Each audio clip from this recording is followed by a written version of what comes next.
Жақсы ма? Стилді өзгертіп, кішкене. Бүгін осындай Алматының кереметтей күнінде история сұрамайды. осы қалаға шыққанымды пайдаланып, сіздерге айтар бір кереметтей жаңалығым бар. Ол жаңалығым.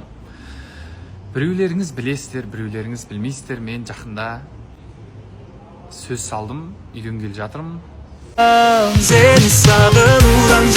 Әрине бұл әзіл. Әдемі тұр негізі бұл. Сіздерге айтар жаңалығым, бұйырса 1 май күні, бір айдан да аз уақыт қалды, менің Алматы қаласында жеке концертім болады. 1 май күні Алматы аренада өтеді. Бұл концертті біз Red Bullмен бірігіп жасап жатырмыз.